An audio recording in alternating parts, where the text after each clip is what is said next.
మిథున రాశి మిత్రులారా, ఫిబ్రవరి 2026 మీకు శుభాశుభ ఫలితాలు ఎలా ఉన్నాయి అనుకుంటే, మీ మాటే మీ బలం, మీ మాటే మీ బలహీనత రెండు కూడా కొంచెం అందుకని ఏం చేయాలి, నోరు అదుపులో ఉంచుకోవాలి. మిథున రాశి వారి గారికి నమస్కారం. ఇది సాధారణ రాశి ఫలితం కంటే ఒక మెట్టు ఎక్కువ అని కూడా చెప్పొచ్చు. స్త్రీ పురుషులు ఇరువురికి కూడా మనం చెప్తున్నాం. ఇది ఏ మాట ఆపుకోవాలో, ఏ మాట చెప్పాలో, ఎక్కడ నోరు తెరిస్తే లాభమో, ఎక్కడ మౌనం పాటిస్తే మంచిదో ఈ వీడియో పూర్తిగా చూడండి, మీకు అర్థమవుతుంది. గురు భగవానుడు 1, శని 10, రాహు 9, కేతు 3, బుధుడు మిథున రాశి అధిపతి. అన్ని రకాలుగా దీని అర్థం ఏంటి, మీ మాటకు శక్తి ఉంది, కానీ అదే మాటకు సమస్య కూడా వచ్చే అవకాశాలు ఎక్కువ ఉన్నాయి. కాబట్టి జాగ్రత్త, మాట పొదుపులో ఉంచుకోండి. ఇది ఒకటి మంచిది. తక్కువ మాట విజయాన్ని సాధిస్తుంది. ఉద్యోగస్తుల పనిభారం పెరుగుతుంది. సీనియర్ విశ్లేషణ ఉంటుంది మీ మీద.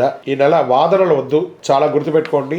కొంతమందికి మీ ఉద్యోగాలు కూడా పోయే అవకాశాలు ఉంటాయి. మీ యొక్క తొందరపాటు నిర్ణయంతో జాగ్రత్తగా ఉండాలి. పనితో సమాధానం ఇవ్వాలి, కానీ మాటలతో సమాధానం ఇవ్వకూడదు. ఈ నెల మాట తక్కువ, పనితో ఎక్కువ చెప్పచ్చు. నూతన ఉద్యోగ ఇంటర్వ్యూలు వస్తాయి. ఓవర్ కాన్ఫిడెన్స్ వల్ల ఛాన్స్ పోయే అవకాశాలు కూడా ఉన్నాయి. అదనపు వివరణ వద్దు, జస్ట్ వాళ్ళు ఏం అడుగుతున్నారో అది చెప్పండి చాలు. ఇక ఇండస్ట్రీ సెక్టార్లో, సర్వీస్ సెక్టార్లో కమ్యూనికేషన్ చాలా ముఖ్యం అని కూడా చెప్పచ్చు. ఇండస్ట్రీస్లో డాక్యుమెంటేషన్ ముఖ్యం.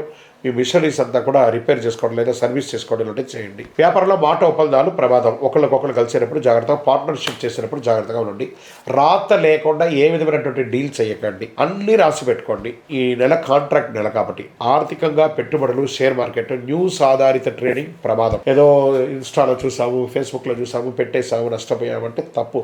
బాగా రీసెర్చ్ చేసి చేయండి, ఎందుకంటే మార్కెట్ చాలా వాల్టెట్గా ఉంది. విదేశాల్లో జరుగుతున్నటువంటి కరెన్సీ దీనివల్ల చాలా వాల్టెట్గా ఉంది మార్కెట్, కాబట్టి చాలా జాగ్రత్తగా ఉండండి. లాంగ్ టర్మ్ ప్లాన్ చేసుకోండి, కానీ షార్ట్ టర్మ్ ఇంట్రాడే ఫ్యూచర్స్ అంతా ఫ్యూచర్స్ జోలికే వెళ్ళకండి, నష్టపోతారు. ఎవరైనా ఫ్యూచర్స్లో గెలిచాలని చెప్పాలంటే అన్నీ అబద్ధం. కాబట్టి లాంగ్ టర్మ్ ఇన్వెస్ట్ చేయండి, మెటల్ మీద ఇన్వెస్ట్ చేయండి. ఏదైనా డబ్బు దూరం అవుతుంది, లేకపోతే రాళ్ళ షార్ట్ టర్మ్లో చేయడం వల్ల ఇవన్నీ జాగ్రత్తగా చూసుకోవాలి. మరి రెగ్యులర్ వ్యాపారం చేస్తున్న వాళ్ళకి కస్టమర్స్ ఫ్లో మిశ్రమంగా ఉంటుంది. కొంచెం కొత్త మన కస్టమర్స్కి కొత్తదనం ఏమైనా చెప్పండి, అన్నీ కలిసి వస్తుంది. విదేశీయ చదువు, విదేశీ ఉద్యోగం చేసే వారికి, అక్కడ ఉద్యోగంలో చాలా ప్రెషర్ అందుతున్నటువంటి వారికి జూలై తర్వాత మీకు ఉపశమనం ఉంటుందని చెప్పొచ్చు.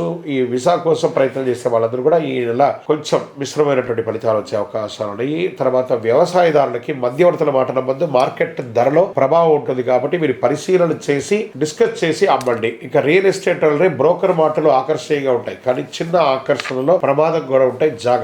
డాక్యుమెంటేషన్ చదవకుండా సైన్ చేయవద్దు. స్పెక్యులేట్ మొత్తం ఈ యొక్క మార్కెట్ చేసే వాళ్ళందరూ కూడా కొంచెం తక్కువగా చెప్పి అమ్మడానికి ప్రయత్నం చేయండి.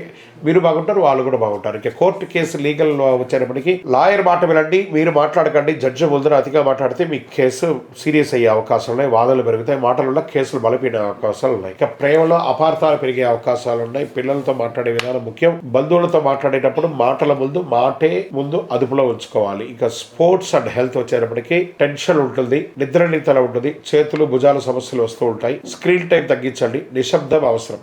బాగా ఇప్పుడు ఎంతసేపు సోషల్ మీడియాలో స్క్రీన్ టైం అంటే ఏంటి, ఫేస్బుక్, ఇన్స్టాగ్రామ్, ఫోన్ పక్కన పడేయండి. స్పోర్ట్స్లో అథ్లెటిక్స్గా ఉండాలంటే కొంచెం పక్కన పడేయండి. ఇక అదృష్ట సూచనలు ఎలా ఉన్నాయంటే, ఇలా పచ్చ, లేత పసుపు చాలా కలిసి వస్తుంది. అదృష్టమైన రంగు. అదృష్ట సంఖ్య 5 అని కూడా చెప్పచ్చు. అదృష్ట రోజు బుధవారం. అదృష్ట సమయం ఉదయం 10 గంటల నుంచి 12 గంటల నిమిషంలో. మీ యొక్క ముఖ్యమైన నిర్ణయాలు, ఫైనాన్షియల్ డిస్కషన్స్ ఇవన్నీ కూడా చేసుకోవచ్చు. బుధవారం ఓం బుధాయ నమః అని 21 సార్లు చెప్పండి. శక్తివంతమైనటువంటి పరిహారంగా ఉంటుంది అది. అనవసరపు మాటలు తగ్గించండి, అబద్ధాలు చెప్పవద్దు. ఇదే ప్రధానమైనటువంటి పరిహారం. మీ వయస్సు ఎంత ఉందో అన్ని సంఖ్యతో కూడినటువంటి నువ్వుల నూనె దీపాన్ని మీ ఇంటి ఇలవేలుపు దగ్గర కానీ లేదా మీ ఇష్టదేవుల దగ్గర కానీ వెలిగించండి. ఇక్కడ మీ యొక్క వ్యక్తిగత జాతకం కోసం మీ పేరు, date of birth, time of birth, place of birth మా నెంబర్కి వాట్సాప్ చేయండి. మా అడ్మిన్స్ మీకు రిప్లై ఇస్తారు. విజయవస్తు. ఎవరు చెప్పినా చివరి నిజం ఒకటి చెప్తున్నాను, ఇది గుర్తుంచుకోండి. ఫిబ్రవరి మిథున రాశికి అదృష్టం మాటల్లో లేదు, మౌనంలో ఉంది.